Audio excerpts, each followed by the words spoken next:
Bayern make their first big signing of the Vincent Kompany era as they pay $30 million to meet Hiroki Ito's release clause from Stuttgart.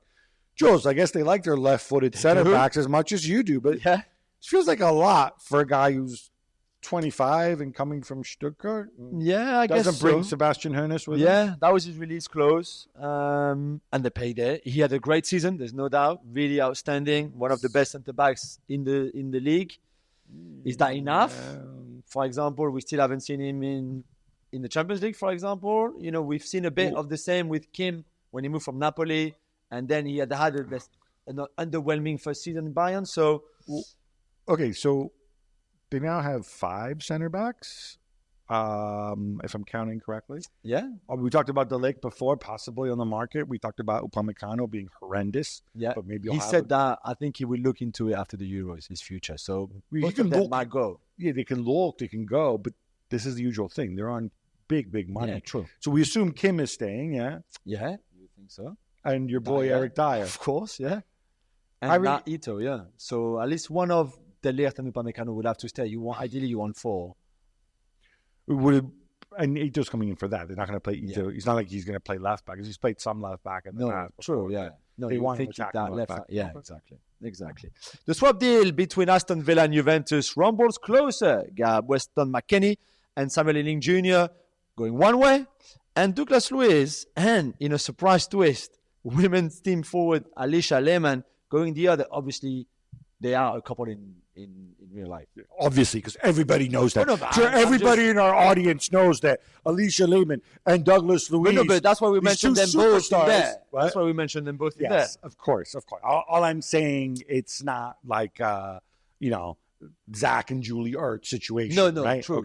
So obviously, yes. Hey, look, if I can move them both, why not? Yeah. Juventus have a good women's team. Certainly, it's probably equivalent to Villa's.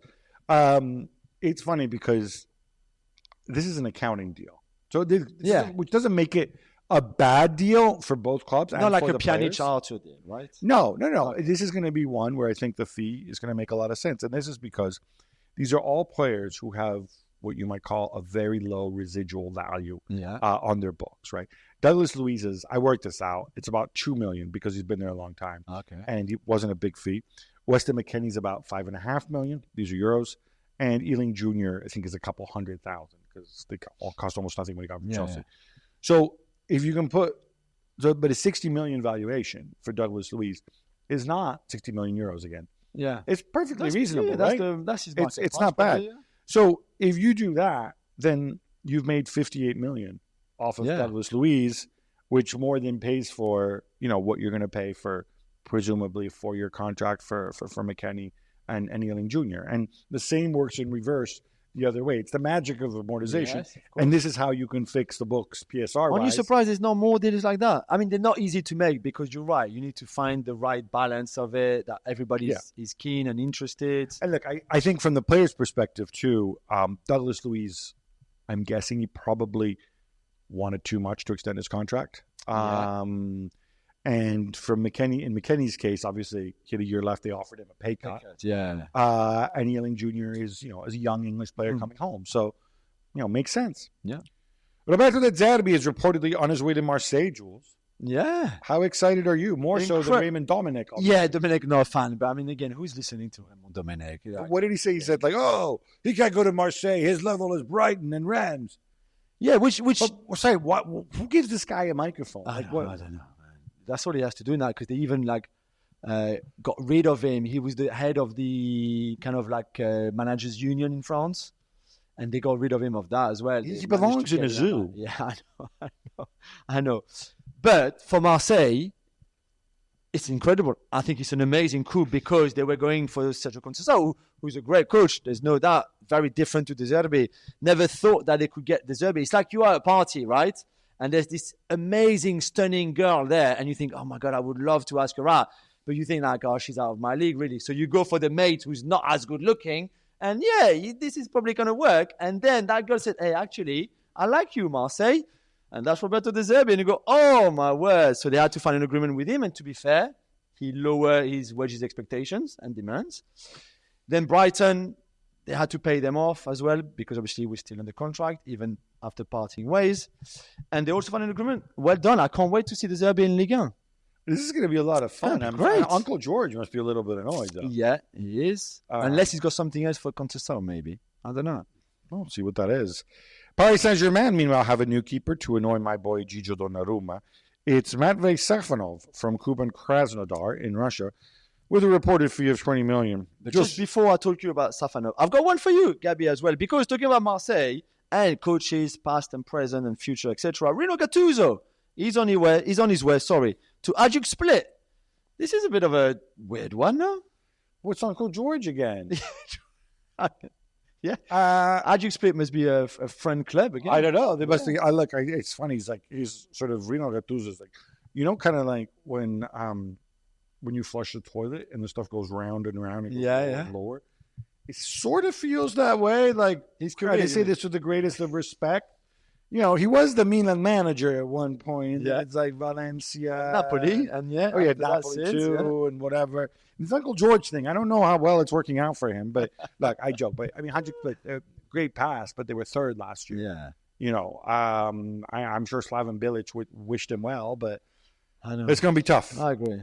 So Safonov, yes. Well, tell me about this. Sorry about jumped the gun there, but what's the deal? Strange one. No sanctions? No? Strange one. 15 million plus 5, so as you say, it could be up to 20.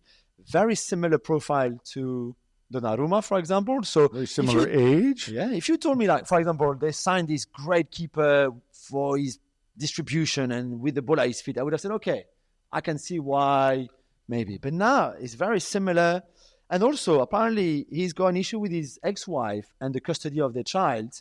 And the reason why, apparently, he might not have been able to leave Russia because he hasn't paid all the money in children in child support. In child support, exactly. So he owes his ex-wife money for their child, who she's looking after. So this looks really messy, and I'm like, okay, it's a lot of money, no, for something so I also don't. I mean, obviously, clubs do business with clubs in Russia and so on, but presumably Paris Saint-Germain have to pay for this. I don't quite know the ins and outs whether you can. Because there are sanctions in place. I don't know. Can Krasnodar just receive the money? I don't know. It's fine. Reports in Barcelona suggest that Manchester City are playing hardball when it comes to Joao Cancelo. They quote a price of 30 million euros and are ready to take him with them on pre-season when we know they don't want him there. Yeah, this is, part of me says, I would say this is mean and unnecessary. It's mean to Barcelona. It's mean to Joao Cancelo. On the other hand, it's not mean to Joao Cancelo because, dude, you signed this enormous contract. Yeah. You, Manchester City, and by the way, we say they haven't put a foot wrong in transfers and done so many great things. There are some evident things that they really, really screwed up, really, really misjudged. The Joao Cancelo thing is one thing. And you know what? If I'm cheeky or Ferran Soriano, I might go to Pep. Hey, Pep, we love you. You've done so much for this club. You've done so much for our careers. Yeah, of course. Because, let's face it, what would Ferran Soriano be doing right now other than messing around with failing airlines if it wasn't for Man City? But this Joao Cancelo thing, when you know the guy, you've worked with him, you say, yeah, we can work together. Let's give him this very long, very lucrative contract. It's like the one mistake. I don't know. Yeah. It's one mistake. Amid so much success. They will sort it out. They will find a way, surely. I don't know if this makes sense for Barcelona. I mean, unless Cancelo wants to take a massive pay cut. He's got 3 years left on his contract. Yeah, no, true. And I don't think he's been actually that great either. No, I don't think he's a great fit for this team. Yeah, I agree. Folks in Milan are freaking out over your boy Theo Hernandez after he was quoted as saying that he was focused on the Euros, which is good. Yeah. But that we would see later if he was staying at the club, which is not good. It's not good. Jules, there's 2 years left on his deal. It's poor get off the pot, yeah? Yeah, I mean, I think the fact that Bayern Munich might lose Alphonso Davies to Real Madrid, and then they will be looking for a left back, and they really like him, and he's that kind of profile, super attacking, etc., etc. Maybe it's just a bit of noise as well in terms of negotiation skill. 2 years left. Yeah, 2 years left, as you said. Indeed, because I think he's very happy in Milan, and certainly his family too. We'll have to see. I just love him at Milan. I think, he's had the armband. He's a big player for them. He's a key player. Maybe let's see with Fonseca now coming. I think it's a good place for him to be at, to be fair. Yeah, I think it's a better place for him than Bayern. And he did cut a team-friendly deal when he signed his extension with Milan last time. So maybe that also comes into play. Maybe. Yeah, there were scary moments in Hamburg yesterday on Sunday after a man was shot 4 times by police just steps away from where the Dutch fans had gathered ahead of the game against Poland. Yeah, and they shut down the streets in the city center. There's a lot of concern about this. Apparently, this is, according to the police anyway, this has absolutely nothing to do with the Euros. It was just a guy who, might have been disturbed somehow. Yeah. Those are the words the police used. He came out of a shop with what looked like a homemade Molotov cocktail. And an axe as well. Well, okay, I saw the video. I saw the video. That's not an axe. That's a hammer. That's a ball-peened hammer that he's holding. It's not an axe. And honestly, people in the media, right, are my colleagues. If you can see what he's holding, I mean, if you know the English language, it's not a double-sided axe or whatever the hell they were. It's not funny. But anyway, he was pepper sprayed by the police. Didn't work. Didn't respond to the pepper spray. And so he was shot. He is recovering. It's not like they shot him in the head. No. I think it seems like it was reasonable precaution from the police, given the situation that they were in. And they were good at informing people, I thought. Yeah, and they were straight up about what happened. Yeah, exactly. Because, there is a large crowd of people. You could create a stampede. Yeah. You could create, a lot of things. Alexander Pavlovic has a new deal at Bayern, Jules, locked up through 2029. This makes sense for all, right? Yeah, of course. Really bright talent, young players who played quite a lot last season for Bayern, would have been in the Euro squad for Germany until he got that injury just before, which have been really hard, I think, for him to digest. But great, you tie him up, and he's one for the future, without a doubt. FIFPRO, the International Players Unions, has launched a legal challenge against FIFA and specifically the expanded 32-team Club World Cup in 2025. Yeah, and it's the usual thing. They didn't like the fact that they weren't consulted, and they talk about too many games and this whole thing, and players being overworked and so on. I'm not saying overwork isn't an issue, that it's not a problem, but it's an issue for the top 0.0001% of players. Yeah. I don't want this players union to just be an advocate for those guys. I really don't understand it. In the same way that in the real world, people who have real jobs, i.e. not running around after a ball, there are some people who work 18, 20 hours days and get days, and get highly rewarded for it. And they have stresses, and maybe they have to take drugs, and it's bad for their lives and their mental health and whatever, but they still do it by choice, right? And it's very few people like that. And this is this tiny, tiny number of people. So I would like to see them, rather than going on about the overwork, it's a fair argument, but it's the players who have to take action on that. It's the players who have to say, we're not going to play unless we get these guarantees. Not just you sending lawyers, right? Yeah. I would like to see a more organic solution. Like, for example, because FIFA is going to come back and FIFA are going to say, guess what? We're the only tournament. We're going to make a bunch of money, and we're going to redistribute this money to the clubs. Because of those 32 clubs, only 8, I think, are rich European clubs, and the rest, and it's going to help the movement, help create more jobs for players, for your union members around the world. That's what they're going to say. Come back with something organic. Come back and say, okay, fine, but then we want some guarantees on the redistribution.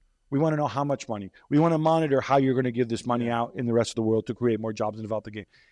Enough with this Kevin De Bruyne, Rodri, 10 bazillion minutes. Dude, take it up with Rodri's employer, right? Yeah. Hey, Pep, why do you keep playing this guy every single freaking game, right? There are other solutions, but it's always the same thing. And always, let's send a legal letter. Let's get more lawyers out there. You don't think they can stop the Club World Cup to be played in 2025, can they? Well, first of all, I'm not. It will happen, right? I think it will happen. What would stop it is clubs pulling out, but we know that that's unlikely to happen, or players saying, no, I'm not going to do it. But it just seems like a silly hill to die on because, the guy who plays for, I don't know if Ulsan are even there, but it reminded of Ulsan because you were so into that stupid Martin Adams story and his big beard. But whatever. His big belly. Those guys are like, wait a minute. Why don't I get to play in the Club World Cup? Yeah, no, I have to play in the Asian Champions League. Nobody's watching, and I'm playing against Al Nassr, and Ronaldo laughs at me. I want to play in the Club World Cup. Why can't I? Who are you to come and take this away? Or Auckland, or whatever other. I haven't checked these representatives of these parts of the world, or some of the African sides. No, honestly, imagine some of the African sides are saying, like, look, I'm playing against Real Madrid. This dude scored a hat trick for me. Maybe I get a transfer fee for him rather than have him pass through a dubious agent in the French second division and so on and leave nothing behind for African football. Yeah, that's true. These are the conversations we should be having. Sorry, I digress. I'm passionate about it. I want to talk about that. I don't want to hear about Rodri and his 10 billion minutes. Yeah, fair enough. Lionel Messi sat down with our ESPN colleagues and said it was unlikely that he would play at the Olympics for Argentina. Jules, you're Paris-born and bred, I might have heard. I bet this makes you sad. It is, because Messi, no Kylian. Yeah, because not long after Kylian said yesterday on Sunday. Well, if Messi's not playing, I'm not playing either. No, but he said, like, my club doesn't want to, so I won't be there. What club? Real Madrid? Yeah. Meanies? Which is fine. No, if only he had the leverage to go and tell them. If he had told Real Madrid, guys, I am not signing. Or what if he told Real Madrid, guys, what if he told Real Madrid, guys, if you pay me, you know what, I'm not going to go, but you can pay me $2 million less. And that's okay. Because I've got 100 million Brazilian in the bank, and I'm Kylian Mbappe, and I'm Paris-born and bred, just like my friend Jules. I'm sure he tries. But it was not meant to happen. It's okay. But it's a shame because I think, and I don't know if FIFA can make those Olympic dates official. I don't know if it's possible. They can't because it's at the start of the season, obviously, or certainly in the European domestic season. Also, the IOC, it's all part of the agreement they have with the IOC. Yeah. I don't want to see control. Fair enough. We will see Lacazette instead for France. Okay. You're so bad. You're laughing. You're so bad. And there will be other great players. So John Texter's allowing Lacazette to go. Thank you, John. Thank you, John. We appreciate you. We appreciate you. Yeah. John Texter will probably be there too, because isn't skateboarding at the Olympics now? There is. At the Concorde as well. So lovely surroundings. That's awesome. Not as a competitor, obviously, but as a fan. Or maybe the over 50s Olympics. I don't know, but yeah, you always want, I guess, as many best players or great players as you can. But we will still have fun there, you know. And more Messi guy, because he also talked about his future. And saying that he thinks it's very likely that Inter Miami would be his last club. This has made so many headlines around the world because it's Messi. And because, let's face it, we as a company reach a big deal. Because rightly so. We talk all the time. Yeah. Great interview. This is completely meaningless. It's like, if you look at his face when he says it, like, I'm reading between the lines. I'm going to put words in your mouth, Dude, you're asking me this question. What am I supposed to say? 100%. I have no idea. Yeah. I'm not going to commit to going back to Rosario. I'm not going to tell. I'm never going to Saudi for the 100 Brazilians. I don't know. I'm here. Yeah. I'm living day by day. Exactly. I'm living my best life with Inter Miami. He's enjoying it for sure. Let me enjoy it. Exactly. Right? And don't break balls. This is my last club. When are you leaving? When are you? Come on, man. I know. And by the way, we need to talk Cristiano as well. He talked about his last club. When he's retiring. Oh, did he? He says he hasn't decided yet. Okay. But as obligatory, we got to be balanced. Oh, fair enough.